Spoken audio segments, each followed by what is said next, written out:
भर में इंशाल्लाह 500 हस्पताल basic primary health care units वो रिफर्बिश भी करेंगे, इक्विप भी करेंगे और उसको फंक्शनलाइज करेंगे, और वो भी रिकॉर्ड टाइम में 2 महीनों में। हमने 8 नवंबर को उसका इफ्तिताह किया प्राइम मिनिस्टर ऑफ पाकिस्तान से, और 8 जनवरी को इंशाल्लाह आप सब देखेंगे कि वो सारे फंक्शनल होंगे। ये पाकिस्तान की तारीख का सबसे बड़ा प्राइमरी हेल्थ केयर इनिशिएटिव है 75 साल तारीख। ये दूसरी जो उसकी खासियत है, इसमें गवर्नमेंट ऑफ पाकिस्तान का 1 रुपया खर्च नहीं होगा। हमारे डोनर्स और WHO से हमारी रिक्वेस्ट और हमारी कोऑर्डिनेशन और हमारी जो रिलेशनशिप है, ये एक वाज़ेह सबूत है कि हम किस तरह मिलकर काम कर रहे हैं। तो ये इनकी ताउन से, हमारे डोनर्स हजरात की ताउन से, हमारे ममालिक जो दोस्त ममालिक हैं उनके ताउन से ये होंगी, और पाकिस्तान गवर्नमेंट इसमें 1 रुपया खर्च नहीं करेगा। इसके साथ साथ इंशाल्लाह एक अनदर इनिशिएटिव, हम 400 अस्पतालों को उसको सोलराइज करेंगे, बेसिक जो प्राइमरी हेल्थ केयर के हैं, ताकि जो बिजली की इंटरप्शन है वो ना हो, और मुसलसल यानी तवातर के साथ सर्विसेज लोगों को मुहैया हो। तो एक सोलराइजेशन का भी हमारा प्लान है, वो इंशाल्लाह मैच्योर हो जाएगा, और हम उसका आगाज इंशाल्लाह जनवरी से कर देंगे, ताकि फिर उसको मुकम्मल भी किया जा सके। तो वो 400 अस्पताल उसमें, और चारसद्दा की भी बहुत सारे हॉस्पिटल है।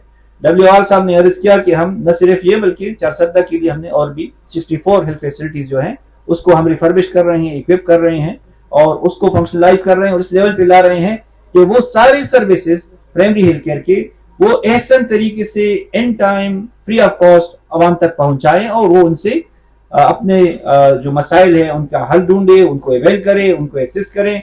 और साथ साथ इसमें एक तो ये साइड हो गई हम कर रहे हैं, हमारे मुअज़्ज़िज़ीन की तंगी के, काबिरीन की तंगी के, शहरियों की क्या रिस्पॉन्सिबिलिटीज है। आपने इन सब की हिफाजत करनी है, हमें कोई गार्ड की जरूरत नहीं है, आप ही इनके गार्ड्स हैं, आप ही ने इनके मसाइल हल करने हैं। ये 24/7 होगी, ये भी रिक्वेस्ट इन्होंने मानी है कि 24 घंटे इधर सर्विसेज मुहैया होंगी। अच्छा, इनको जो हमारे स्टाफ को फैसिलिटेशन, लेकिन साथ साथ हमारी EPI और पोलियो के हवाले से हमें जो मुश्किलात आ रही है वो भी हम रिक्वेस्ट करेंगे कि हमारे काबिरीन, हमारे दोस्त, हमारे अजीज और हमारे रिश्तेदार उसमें बढ़ चढ़ के हिस्सा लिए और हमारे लिए वो मसाइल भी हल कर सके, इस तरह फैमिली प्लानिंग के, रिप्रोडक्टिव केयर के। अच्छा, जो और अहम बात है वो जो मैं बहुत पहले से मैं कह रहा हूँ कि तंगी के लोग बड़े अजीम लोग हैं।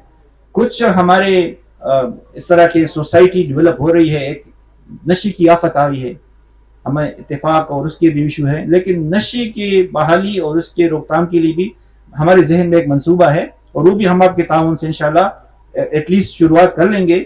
मंडे को मेरी एक इम्पोर्टेंट मीटिंग है, अल्लाह करे कि वो कामयाब हो जाए और हम कुछ आगाज कर सके, ताकि हमारे जवान जो और बच्चे जो नशे की लत में आके उनकी जिंदगी तबाह हो रही है, जनरेशन तबाह हो रही है, कौम का बहुत बड़ा असासा ज़ाया हो रहा है, वो ना हो। बातें बहुत सारी हैं। हमने जो रिफॉर्म का एजेंडा शुरू किया और अल्हम्दुलिल्लाह जो 3 महीने से भी कम हुए और जो हुआ वो फिर आप खुद सर्च कर ले। मीडिया पे मुझे कहते हुए थोड़ी सी वो आती है, मैं बड़ा हम्बल इंसान हूँ, और आप यकीन भी नहीं करेंगे। एक एंकर ने ये सवाल मुझसे पूछा था कि क्या ये पाकिस्तान की बात कर रहे हैं, और मैंने कहा जी पाकिस्तान बहुत अजीम है, पाकिस्तान में बहुत कुछ हो सकता है। आपको विल की जरूरत है, करेज की जरूरत है, डिटर्मिनेशन की जरूरत है, और पैशन की जरूरत है।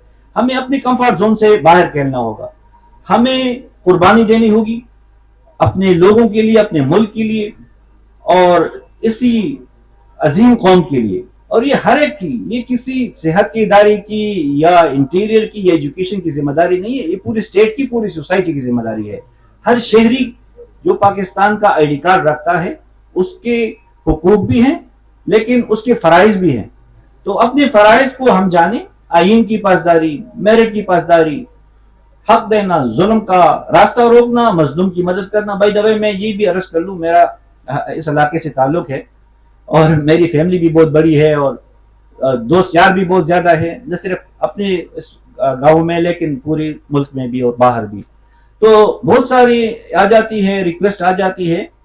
एक बात जो मैं क्लियर कर लूं, जो मेरी लाइन है फर्स्ट डे से, कि मैं कोई गैर कानूनी काम नहीं करूंगा, मजलूम की मदद करूंगा जरूर, जालिम का हाथ रोकूंगा, जो हक बनता है उसको हक दिलवाऊंगा, लेकिन किसी भी, मेरा कितना भी अजीज रिश्तेदार या दोस्त क्यों ना हो, میں کبھی قانون کا راستہ اس میں وہ نہیں ڈیوائڈ کروں گا، میں اسی کے مطابق جا رہا ہوں، اور میں بڑا فرم ہوں اس میں، میں بڑا فرم ہوں. تو میں پہلے سے ایکسکیوز کر لوں کہ اگر آپ کی ریکویسٹ آ جاتی ہے اور وہ کرائٹیریا پورا نہیں کرتی تو اس میں پہلے سے آپ کو بتاؤں کہ اس لیے میں نہیں کر رہا. اگر میں ایک غلط کام کروں گا تو پھر مجھے 50,000 کرنی پڑیں گی. تو وہ میں یہ نہ ملک گوارا کر سکتا ہے نہ یہ آپ گوارا کر سکتے ہیں. لیکن جس کا حق بنتا ہے اس کو مل رہا ہے. میرے سامنے سے ابھی ایک بندہ گزرا جس کو میں جانتا نہیں تھا، آیا میرے پاس، اس کی بچی کو تیلیسیمیا تھا، اس کا میں نے انشور کروایا کہ اس کی بیٹی کو تمام سہولیات فری آف کاسٹ ملے، علاقوں میں ہے. دو اور بندے میں جانتا نہیں ہوں تنگی سے آئے، لیور کی کینسر کا مسئلہ تھا، انتہائی ایکسپینسو ٹریٹمنٹ، وہ ہم نے لاہور بھجوائے. لاہور میں فالو کر رہا ہوں کہ ان کو وہ کوالٹی سروسز ملے اور ان کی جان بچ جائیں. تو یہ جو ہمارا فرض ہے وہ ہم کریں گے. جو ہمارا فرض نہیں ہے اور اس طرح کی ریکویسٹ خواہشات آ جاتی ہیں تو اس میں تھوڑا سا وہ کر لوں کہ آپ کو بتاؤں کہ وہ کیونکہ ہماری تربیت ایسی ہو گئی ہے والد صاحب نے کہ ہم سچ بولتے ہیں اور سچ جو